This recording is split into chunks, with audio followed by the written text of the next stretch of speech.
오늘 우리에게 주시는 하나님의 말씀은 누가복음 23장 34절 말씀입니다. 그때 예수께서 말씀하셨다. 아버지, 저 사람들을 용서하여 주십시오. 저 사람들은 자기네가 무슨 일을 하는지를 알지 못합니다.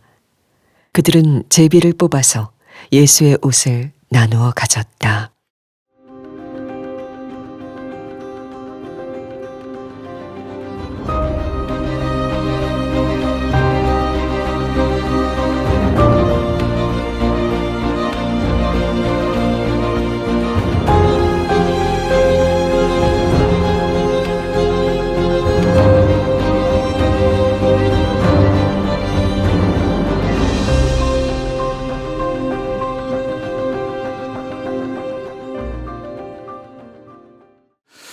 네, 오늘 주시는 말씀은 미운 자를 위해 기도할 양기라는 제목의 말씀으로 우리 가상칠언 첫 번째 말씀을 나누겠습니다. 지난주에 좀 안타까운 뉴스를 보았습니다. 12월 19일쯤에 일어난 사건인데요. 우리나라의 대표적인 항공사의 기장과 부기장께서 운행을 한 이후에 한 호주의 호텔에 머물고 있다가 당시에 이제 탄핵 사건 때문에 정치적 이견이 있어서 또 논쟁을 하셨답니다. 그러다가 그것이 주먹 다짐으로 이어졌고 폭행으로 이어져서 양쪽 다 부상을 당하신 거예요. 기장님은 이 병원에 호송이 돼야 될 정도로 심각한 부상을 당하시고 그래서 경찰이 와야 할 정도로 그런 사건이 호주에서 있었다고 합니다. 기장과 부기장이시면 한 비행기의 승객의 전체 책임을 맡는 분이고 가장 중요한 분들이죠. 만약 그 일이 공중에서 운행 중에 일어났더라면 어떻게 됐을까 하는 생각도 들고, 어떻게 보면 한 번과 같이 일해야 될 동역자인데 그 정치적 이견 때문에 그렇게 갈라져서 싸웠다는 것이 너무나 마음 아프기도 하고, 이것이 어떻게 보면 지금 한국 사회의 한 단편이겠다라는 생각도 들게 됩니다. 여러분의 가정은 괜찮으십니까? 부부간의 관계나 또 가족 간의 관계나 이런 관계 속에서 이 문제 때문에 다투신 분들이 혹여나 있지는 않은지 모르겠습니다. 여전히 온라인 공간은 전쟁터이죠. 나와 다른 의견을 가진 사람을 보면 온갖 꼬리표를 붙이기 마련입니다. 그리고 교회 공동체조차도 저 사람은 어느 쪽일까 이런 생각을 하게 되는 그런 일들도 있는 것 같습니다. 마음속으로 편을 가르고 또한 성향이 다르다는 이유만으로 벽을 세우는 것은 아니었나 그런 생각을 하게 돼요. 지난주간 어떤 분을 통해서 이런 이야기를 들었습니다. 한 성도님께서 그분께 물어보신 거예요. 김다희 담임 목사님은 그 넥타이를 왜 파란색을 주로 매십니까? 그래서 그렇게 생각하실 수 있겠구나. 왜 그러냐면 제가 오늘 이 자리에서 말씀을 드리겠습니다. 제 얼굴 톤이 파란색에 어울린답니다. 그래서 붉은색 계열보다는 주로 쿨톤을 매게 되는 것 같고 그런 조언도 있고, 주로 선물해 주신 분들도 파란 계열을 많이 하셔서 붉은 거 주시면 제가 매겠습니다. 오늘은 보라색을 메고 왔습니다. 그래서 여러분, 지난주에 광화문을 가게 됐어요.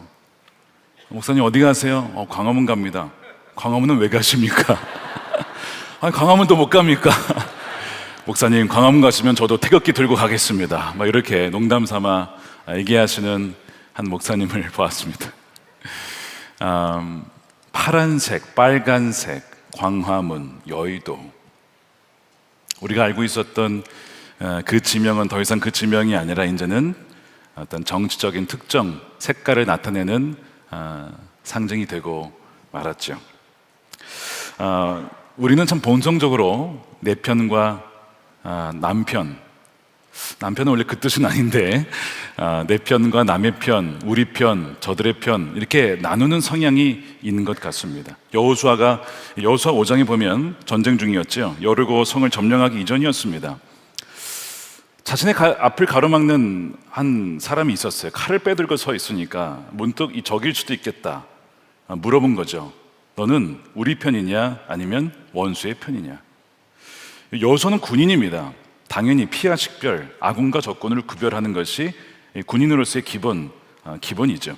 그러니까 물은 거예요. 여러분 어떻게 대답했는지 기억나십니까? 여호수아 걱정하지 마. 너희 편이야, 너희 편. 아유, 긴장 풀어도 돼. 라고 하지 않고 둘 중에 하나잖아요. 우리 편이냐 저기 편이냐. 아니다라고 얘기했어요. 이 아니다가 no가 아니고 neither 혹은 neither. 무슨 얘기냐면 너희 편도 아니고 원수의 편도 아니다. 나는 주님의 군사령관으로 여기 왔다. 이게 근데 답변이 더 이상해요. 주님의 군사령관이면 누구 편이에요? 여호수아 편이죠. 아멘이 안 되십니까? 여호수아 편이죠. 그렇잖아요. 지금 이 여리고 전투를 앞두고 있으니. 근데 왜 군사령관이 왜 이렇게 얘기를 했을까요? 주님을 대표해서 오신 이 군사령관이었기 때문에 무슨 의미냐면 너의 편이냐 적의 편이냐라는 차원을 넘어서는 존재인데 왜 어느 한쪽에 가두려고 하느냐. 너의 편이냐 원수의 편이냐라고 하는 그 기준이 뭐냐. 너의 기준이냐 하나님의 기준이냐.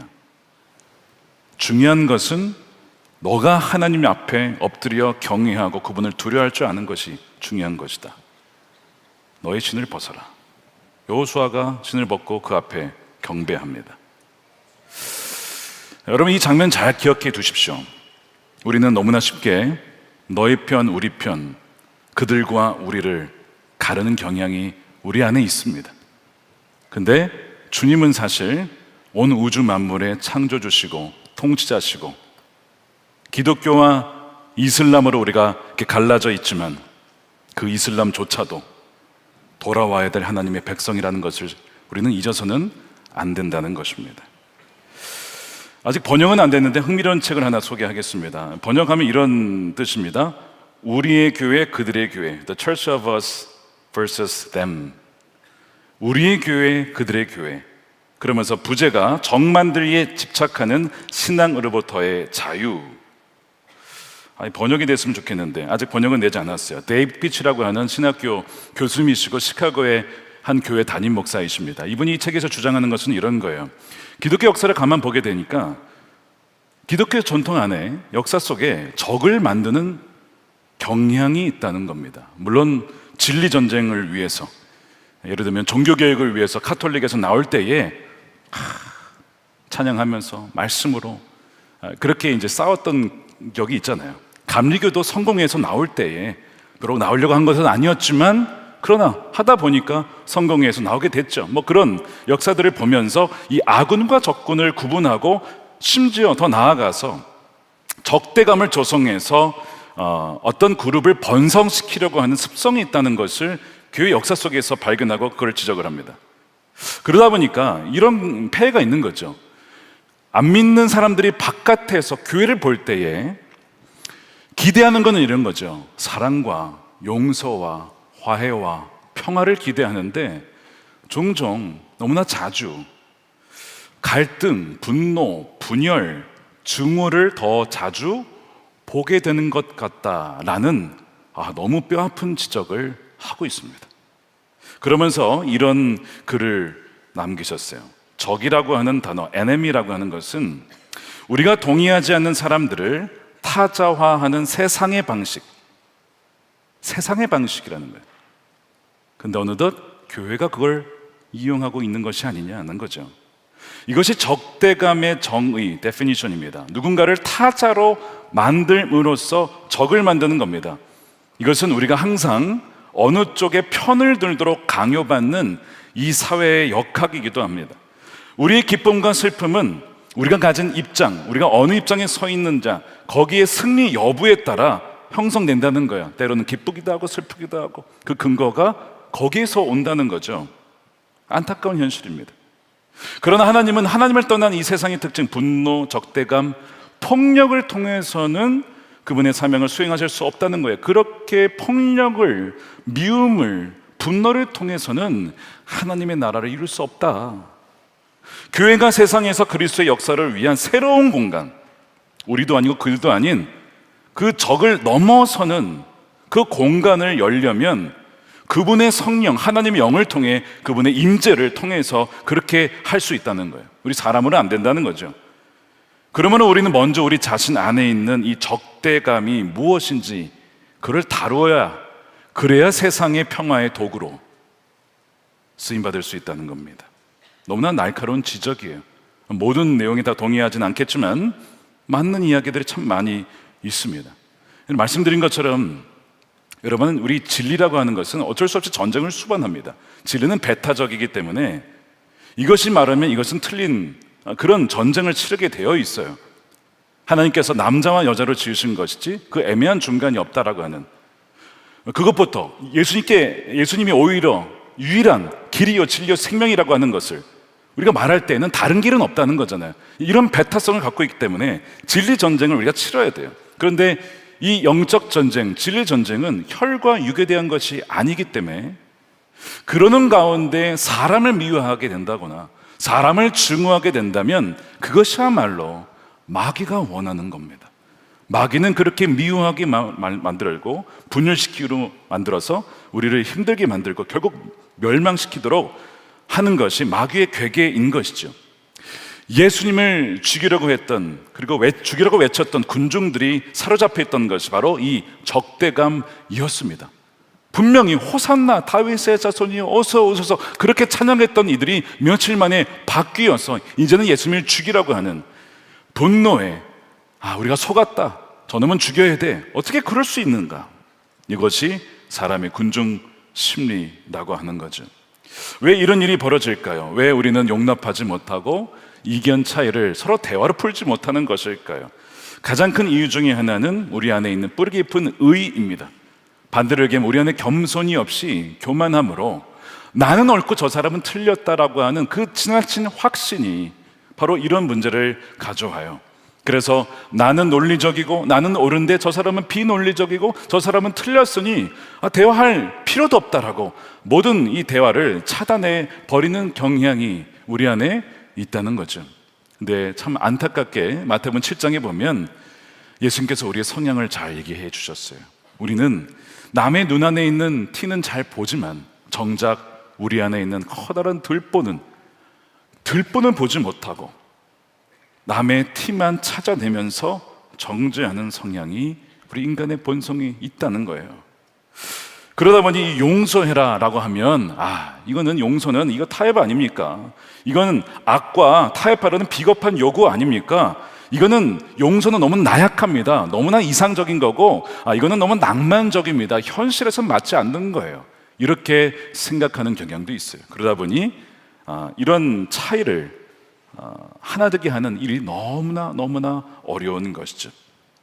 자, 이런 우리 현실 속에서 살아가는 가운데 오늘 우리 가상처럼 첫 번째 말씀을 듣게 되는데 이 말씀을 듣고 있다 보면 우리의 귀를 의심할 정도로 도무지 이 말씀이 도대체 말이 되느냐 이렇게 의심이 될 정도로 주님께서 그렇게 말씀하세요. 자, 가상처럼 첫 번째 외침이 34절에 나오죠. 아버지, 저 사람들을 용서하여 주십시오. 저 사람들은 자기네가 무슨 일을 하는지 알지 못합니다. 이 십자가 처형에 있던 바로 그 순간에 어떤 일이 있었습니까? 예수님을 죽이라고 조롱하며 침뱉으며 너가 그리스도라며 그러면 스스로 구원해봐, 잘해서 내려와봐, 그럼 내가 인정해 줄게, 못하지 라고 놀리는 사람들, 실제로 예수님의 손과 발을 십자가에 못 박는 사람들, 망치 소리가 울려 퍼지며 그 다음에 빨리 죽여야 된다, 잘 죽었다 외치는 수많은 사람들이, 그런 소리가 외치는, 울려 퍼지는 그 상황 속에서 예수님의 음성은 놀랍게도 그들을 향한 저주가 아니라 아버지, 저들을 용서해 주십시오 라는 그 말씀이 첫 번째 말씀이었어요. 이 십자가 이 상황은 인간이 보여줄 수 있는 온갖 종류의 죄악이 다 나타나는 것입니다. 배신, 탐욕, 비겁함, 폭력, 증오, 미움, 무지, 이 모든 것이 총체적으로 드러난 현장이 십자가예요. 바로 그 악의 총체성과 동시에 예수님은 오히려 그 총체성을 향하여 응징이나 원한이 아니라 용서의 빛을 비추십니다. 아버지, 저 사람들을 용서해 주십시오.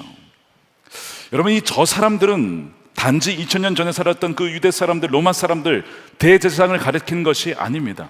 바로 저 사람들은 바로 우리를 의미하기도 합니다.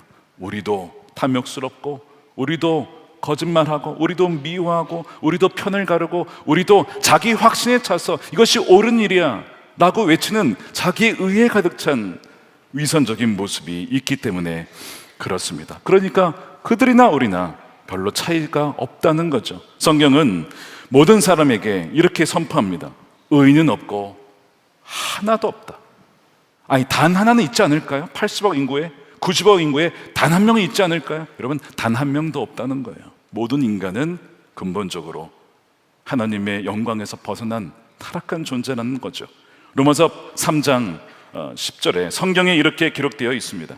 의인은 없다, 한 사람도 없다라고 하며 그 이유 중에 여러 가지를 얘기하는데 그 다음에 14절에 보시면 입에는 저주와 독설이 가득 찼다. 여러분, 지난 한 3, 4개를 돌아보세요. 우리 한국이 참 어려운 시기를, 지금도 물론 어렵지만 시기를 지나게 가면서 내 입술에서 무엇이 나왔는지 한번 점검해 봅시다. 이웃을 위해 사랑하고 용서하고 감사해야 하고 그들을 위해 기도하는 그런 입술이었습니까? 아니면 누군가를 정죄하고 판단하고 미워하고 용서하지 못하는 이런 저주와 독설에 가득 찬 입술이었나요? 그러니까 이 14절의 말씀은 정확하게 지금 우리의 상황을 보여준 것이 아닌가 싶어요. 15절은 발은 피를 흘리는데 빠르고 이 복수하는데 그냥 빨리 움직이는 거죠. 16절에 그들이 가는 길에는 파멸과 비참함이 있다. 17절 그들은 평화의 길을 알지 못한다. 평화가 뭐냐? 당장 저들을 파멸시켜야 된다. 파국으로 치닫는 평화의 길을 알지 못하는, 진정 이 나라를 위해서 협치하고 함께 갈 수 있는, 누군가는 희생할 수 있는 그걸 알지 못하는 이 세대를 가리키는 말씀이죠. 그들의 눈에는 하나님을 두려워하는 빛이 없다. 이 말씀을 묵상해 보다 보면 이것이 나를 향한 말씀이고 또한 이 세대를 향한, 또한 한국 사회를 향한 말씀인 것을 깨닫게 됩니다. 사도행전 7장에 읽어보면 스데반이 말씀을 쭉 전하는데 사람이 듣다가 화가 나요. 아, 신성모독이구나. 게다가 우리를 향한, 자기들을 향한 말씀이다 보니까 마음이 찔리면서 스데반을 결국 죽이게 됩니다. 그것을 봤던 옆에 있던 청년 사울이 속으로 어떻게 여깁니까? 이렇게 돼 있죠. 8장 1절입니다. 사울은 스데반이 죽임당한 것을 마땅하게 여겼다. 옳다는 거예요. 마땅히 죽었어야 된다는 거죠. 100% 확신했습니다. 이것이 하나님을 위한 일이다. 이것이 하나님의 뜻이다. 우리는 정말 선한 일을 했다. 조금도 의심하지 않았어요. 이것이 여러분 사울이었습니다. 근데 나중에 주님께서 이 사울에게 찾아오셔서 다메섹에서 사울아 사울아 내가 어찌하여 나를 핍박하느냐? 왜 나를 핍박하냐? 내가 언제 주님을 핍박했습니까? 나의 백성들을 모함하고 감옥에 가두고 스데반을 죽이고 그게 나를 핍박한 거다. 완전히 거기서 꼬꾸라치게 되는 거예요. 그러니까 예수님께서 십자가에서 아버지 저들을 용서해 주십시오라는 그 근거가 무엇이냐면 저들이 하는 짓을 알지 못하기 때문에, 저들이 모르고 그러는 것이니까 아버지 저들을 용서해 주십시오라고 기도하고 계시는 것이죠. 무지 때문에 그러는 것이니까. 저것이 맞다라고 확신했지만 저것이 얼마나 잘못된 일인지, 하나님의 아들 예수 그리스도를 못 받고 있다는 것을 전혀 알지 못하는 이들이니 그 죄를 저들에게 묻지 마십시오. 저들을 불쌍히 여겨주십시오. 그렇게 기도하시는 거예요. 여러분, 우리도 살다 보면 그런 일들이 있죠. 내가 확신했던 일이 시간 지나 보면 완전히 반대였다는 거. 어떤 사람에 대해서 얘기를 할 때에도 아, 저 사람은 안 돼, 저 사람은 글렀어 라고 했던 그 사람이 5년 10년 뒤에 보니까 아니었어요. 너무나 좋은 사람이었어요. 사도 바울이 그런 경험을 하죠. 마가는 중간에 1차 성경여행 중에 나갔으니까 아, 그런 놈은 안 돼, 앞으로 쓸모없어, 걔는 뭐가 안 돼, 앞으로 안 될 거야. 나중에 시간이 흘러보니까 가장 이 사도 바울에게 도움이 된 사람 중에 하나가 그 청년 마가였어요. 마가를 내게 데려달라고. 그 얘기는 내가 틀렸습니다. 내가 사람을 잘못 봤습니다. 내가 그때 잘못 그를 정죄했습니다. 그를 인정하는 거거든요. 여러분, 사도 바울도 그럴지언정 우리는 얼마나 사람에 대해서, 어떤 사건에 대해서 잘못 판단하고 잘못 판단한지도 모른 채, 뭐가 문제인지도 모른 채, 내가 말하고 생각하는 것에 뭐가 오류가 있는지도 모른 채 그렇게 말할 때가 얼마나 많은지. 저는 메신저로서 말씀을 전하면서도 주님, 제가 오늘 하루 동안 전한 말씀과 나눈 대화 중에 하나님, 제가 잘못된 것이 있으면 알려주십시오. 깨닫게 해주십시오.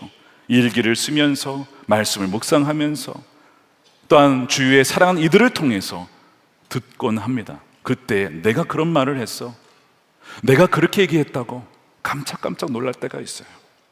그러니까 예수님께서 우리를 위해서 지금 이 기도하시는 저 사람들은 다름 아닌 저와 여러분들을 위해서 기도하시는 거예요.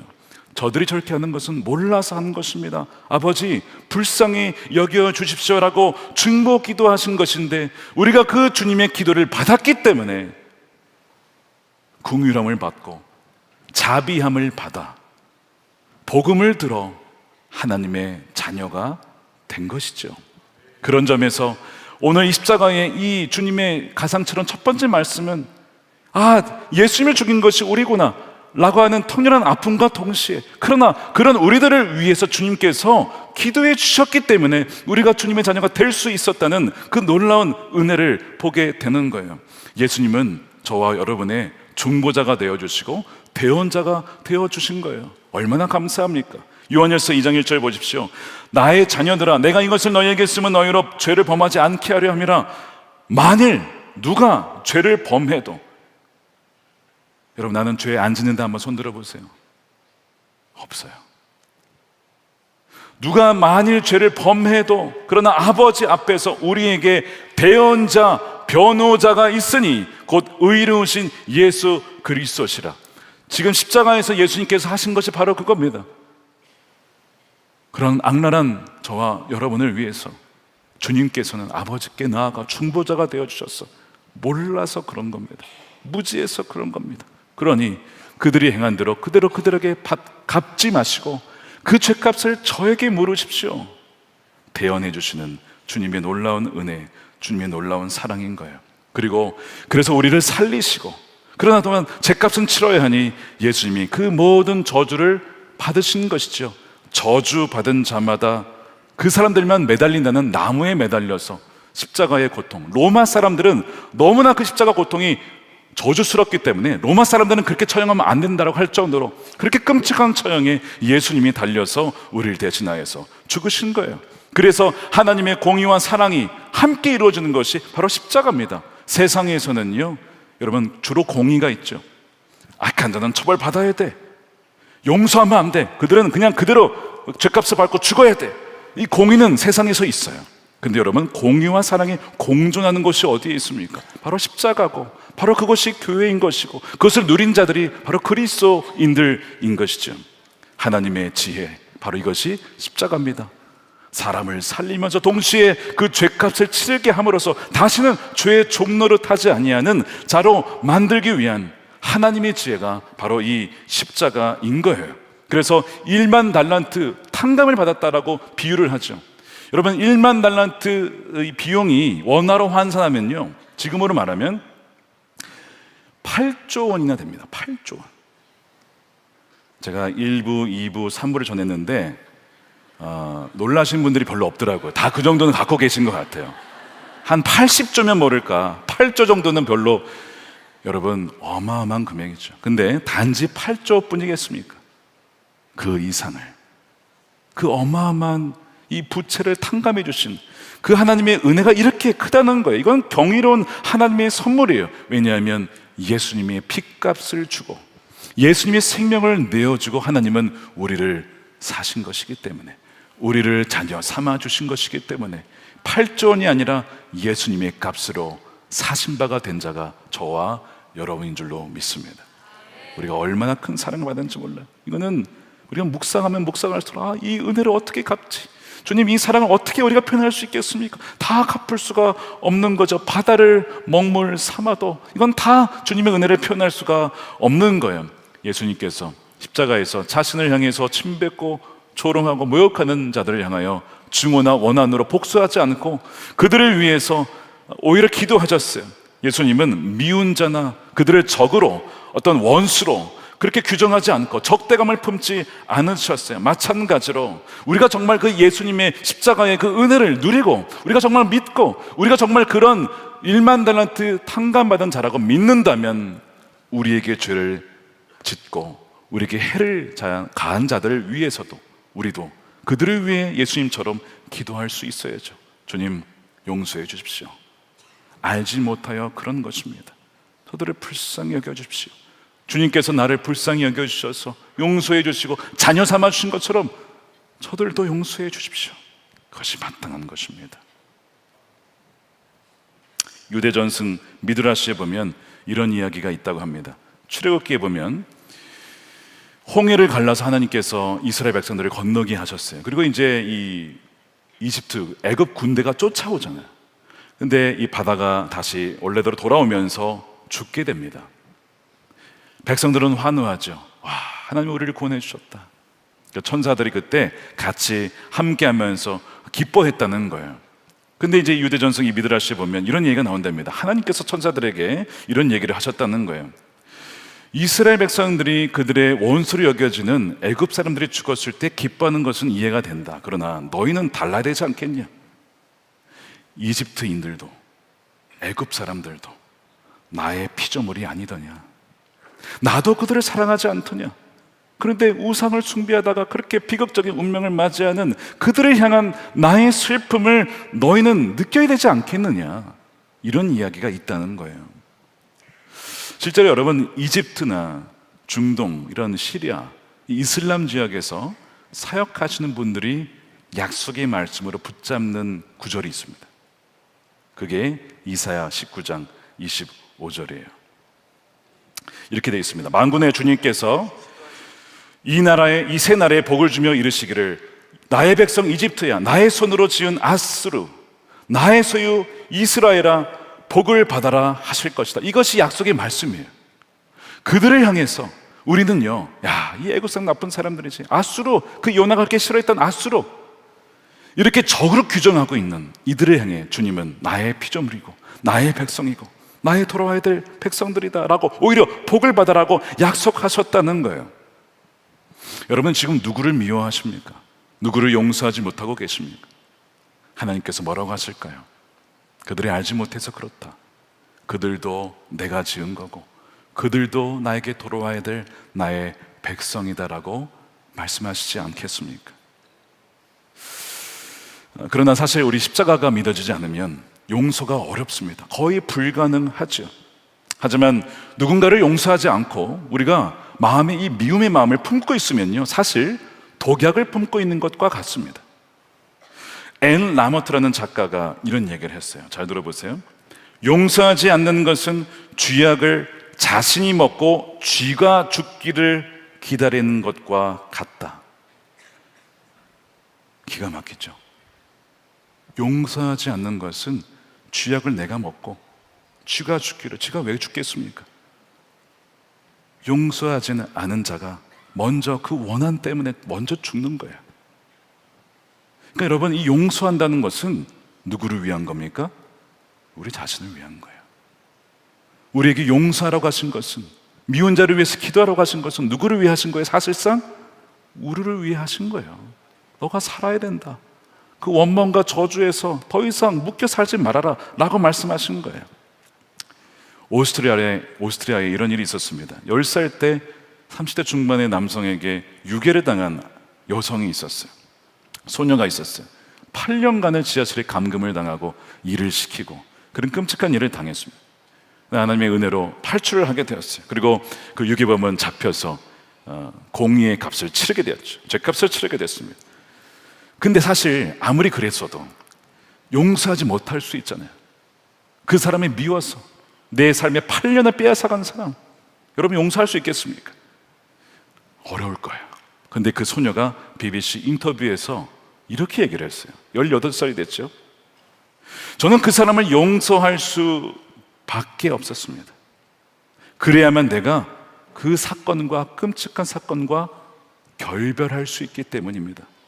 그때 용서하지 못했다면 좌절감과 분노가 계속 내 영혼을 갉아먹으며 제 안에 기생했을 겁니다.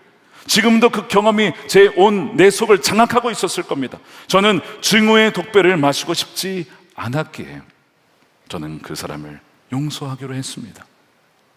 18살 어떻게 보면 청소년, 소녀의 고백이라고 믿겨지지 않을 고백이죠.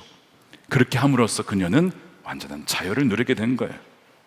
남아공의 데스먼드 투투라는 대주교가 용서를 이렇게 정의합니다. 용서란 복수할 권리를 내려놓고 자신을 가해자에게 묶어두는 울분의 사슬, 그를 끊을 수 있는 능력이 바로 용서다. 반대로 용서하지 않으면 그 가해자와 나를 계속 끈으로 묶어서 울분의 사슬 속에 살아가게 되는 거죠. 그럼 누가 그렇게 살아가고 싶겠습니까? 그러니 십자가의 은혜로 내가 이미 용서를 받았으니 나도 그를 용서함으로 더 이상 이렇게 매어 사는 것이 아니라 진정 그 사슬을 끊어버리고 진정한 자유를 누리도록 하라고 주님께서 우리에게 용서의 은혜를 베풀어 주신 것입니다.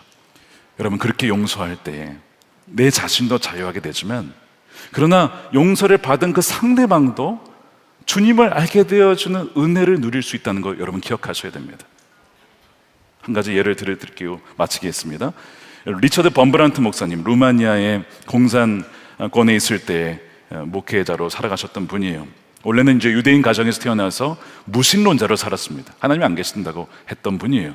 그리고 레닌 마르크스주의에 빠져서 그렇게 심취했던 분, 청년 시절에 참 방탕하게 살았습니다. 그러다가 폐결핵을 앓게 되면서 그 약해져 있을 그때에 독일인 출신 한 목수가 내가 유대인 한 명을 주님께로 인도하고 싶다 기도를 했는데, 이 범브란트를 만나면서 유대인이니까 그에게 복음을 전하고 예수님을 들려주고 그가 예수님을 믿게 되면서 범브란트가 그리스도인이 되고 목회자가 됩니다. 그래서 이 나치 시절 때는 이 유대인 고아들을 돕는 일을 섬겼고, 전쟁이 끝난 이후에는 이 루마니아 공산권 자신의 나라에서 복음을 전하는 일을 감당하다가 잡혀요. 그래서 감옥에 투옥이 되는데 14년간 끔찍한 감옥 생활을 하게 됩니다. 발에 채찍을 당하고 낙인이 찍히고 숱한 고문을 당해요. 그러다가 3년은 독방에 갇히게 됩니다. 외부와 차단이 되죠. 기도만 해도, 말소리만 들려도, 기도만 해도 끌어다가 다시 고문을 하는 거예요. 근데 기도를 놓치지 않아요. 계속 기도를 하니까 또 끌어다가 고문을 해요. 이 간수가 이놈 참 지독하다. 그래서 이제 힘차게 고난을 하고, 이제는 다시는 안 그러겠지 넣어놨는데, 어느 날 보니까 뭐 하나 보니까 또 독방에서 기도를 하고 있어요. 그래서 이번에는 인종을 완전히 죽여놔야겠다. 문을 딱 들고 들어가요. 자, 그 장면이 그리스도를 위한 순환이라는 영화인데 그 일부 장면을 함께 보도록 하겠습니다. Iar te rogi, mă? Iar te rogi? Ești tâmpit? Băiatul tău nu mai are casă, nevastă ta e arestată. Viața ta e distrusă, mă, băiatule, și tu te rogi în continuare la Dumnezeul al tău care nici măcar n-are chip. Pentru ce căcate mai rogi, mă? Pentru ce te mai rogi tu acum? Mă rugam pentru tine.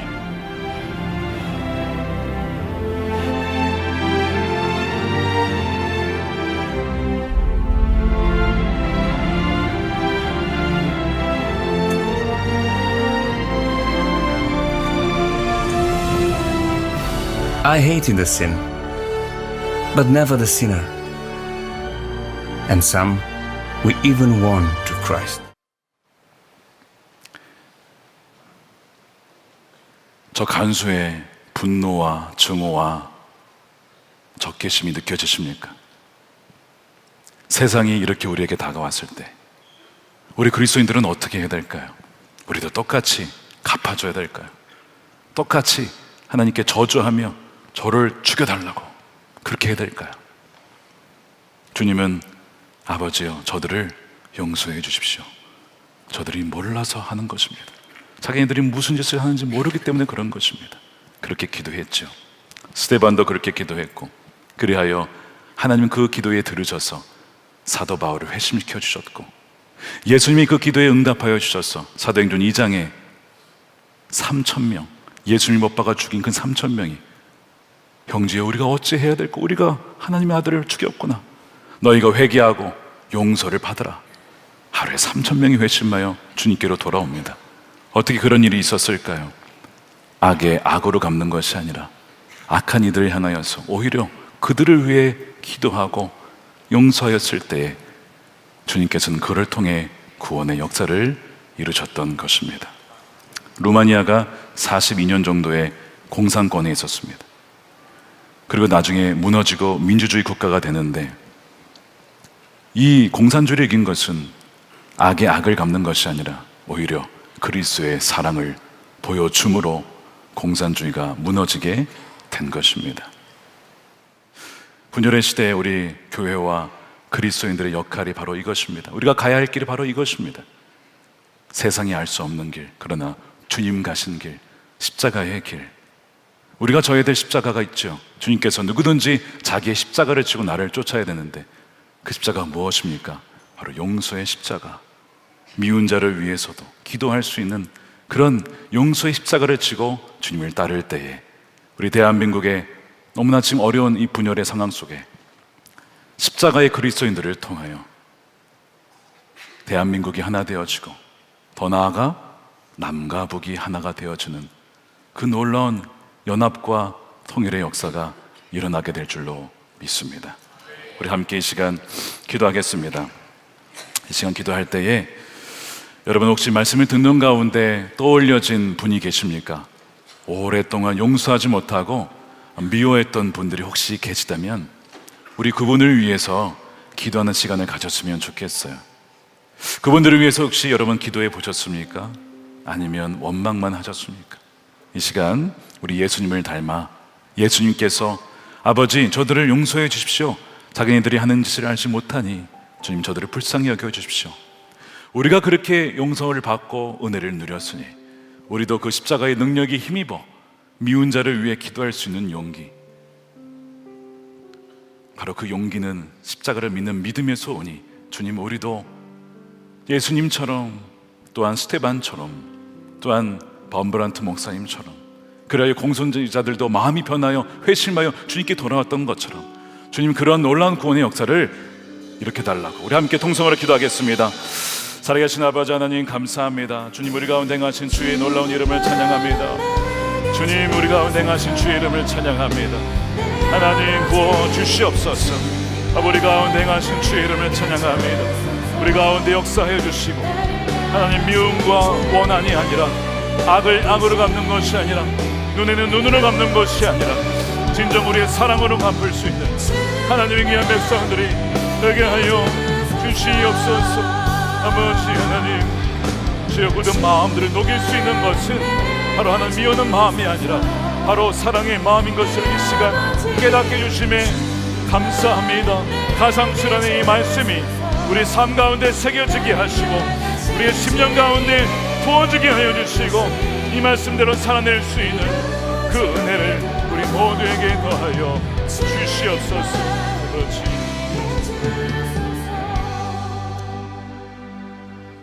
주님 감사합니다.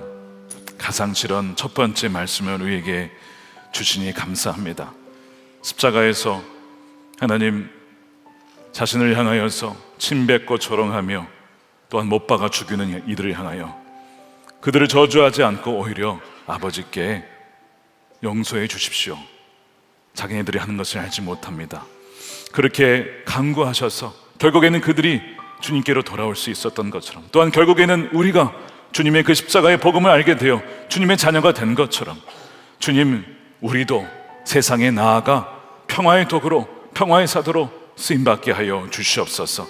악을 악으로 갚지 않고 눈에는 눈 이에는 이가 아니라 박해하는 자를 위하여 기도하고 사랑하라고 하신 주의 말씀을 기억하며 주님은 그렇게 세상에 분열된 곳에 나아가 갈라진 틈에 들어가 예수님처럼 중보하며 갈라진 양쪽 사이에 서서 주님께로 인도할 수 있는 하나님 교회와 또한 우리 그리스도인 귀한 사명을 살아가게 하여 주시옵소서. 아버지 하나님 그리하여 대한민국 어려운 시기를 보내고 있지만 이제 조기 대선을 준비합니다.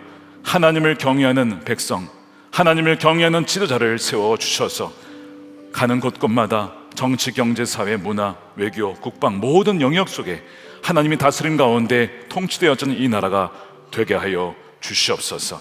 진리 위에 이 나라를 세워주시옵시고 모든 거짓과 더러움이 사라지게 하여 주시옵시고 거룩한 나라, 하나님이 쓰시는 나라, 세상적 나라의 역할을 감당하는 대한민국이 되어 남과 북이 통일되어지며 땅끝까지 복음을 증거하는 귀한 역할을 감당할 수 있도록 주여 우리를 보내시고 우리를 평화의 사도로 사용하여 주시옵소서. 아버지 하나님 깨어진 가정이 있습니까? 정치 문제로 여러 가지 이슈로 말미암아 갈라진 마음이 있습니까? 저 깨어진 관계 속에 주여 십자가를 심어주셔서 다리가 되어주셔서 하나님 연결시켜 주시고 연합되게 하시고 하나 되어지는 치유의 은총을 더하여 주시옵소서. 주님, 이 시간 11조라 감사헌금으로 건축헌금으로 주님께 올려드리며 우리의 몸도 마음도 우리 인생도 주의 산 제물로 올려드리오니 하나님의 기쁘신 평화의 도구로 또한 주의 일꾼들을 되게 하여 주시옵소서. 주님, 여전히 복음의 장벽들이 참 많이 있습니다. 열방 곳곳에 세워져 있는 모든 악한 복음의 장벽들이 다 무너지게 하시고 주여, 우리가 주의 오실 길을 예비하는 자들이 되기를 원합니다. 관계에 멀어진 그 관계를 가깝게 하고 하나 되게 하며 세워졌던 장벽들이 무너지게 하며 그런 이들로 우리가 감당해 주셨어. 주님이 다시 오신 그날 착하고 충성된 종아 너무나 잘하였다, 참 잘하였다라고 한 명도 빠짐없이 칭찬받고 주 앞에 설 수 있는 하나님의 존귀한 자녀들이 되게 하여 주시옵소서. 예수님의 이름으로 기도드립니다. 아멘. 다 같이 일어나셔서 우리 함께 예배를 드리면서 찬양하겠습니다.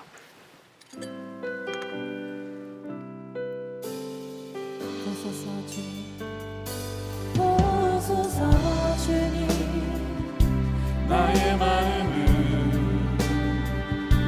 선한 것 하나 없습니다. 그러나 내 모든 것 주께 드립니다. 사랑으로 안으시고 날 새롭게 하소서. 손 들고 찬양합니다. 주님 마음 내게 주소서. 내 아버지 주님 마음 내게 주소서. 나를 향하신 주님의 뜻이 이루어지도록 주님 마음 내게 주소서. 주님 마음 내게 주소서. 내 아버지 주님 마음 내게 주소서. 나를 향하신 주님의 뜻이 이루어지도록 주님 마음 내게 주소서. 내게 사랑을 가르치소서. 당신의 마음으로 용서하게 하소서. 당신의 마음으로 용서하게 하소서. 주의 성령 내게 채우사 주의 길 가게 하소서. 주님, 당신 마음 주소서. 주님 마음 내게 주소서. 주님 마음 내게 주소서. 내 아버지 주님 마음 내게 주소서.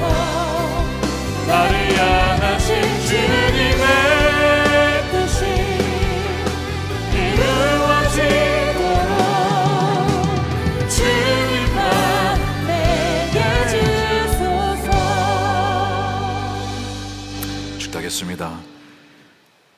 하늘의 보좌를 버리고 우리를 위해 이 땅에 오셔서 우리 대신하여 십자가에서 죽으신 예수 그리스도의 크신 은혜와 아버지 하나님의 크신 사랑하심과 성령의 감화감동 교통케 하심이 우리도 예수님처럼 미운 자를 위해 기도하며 용서하며 용납하여 예수 그리스도의 십자가를 치고 십자가의 길로 나가기로 결단하는 사랑하는 모든 성도들 머리 위에 저들의 가정과 일터와 사랑하는 자녀들과 다음 세대와 주의 몸된 교회와 주의 사랑한 조국 대한민국과 열방 가운데 영원히 함께 하시기를 간절히 축원하옵나이다. 아멘.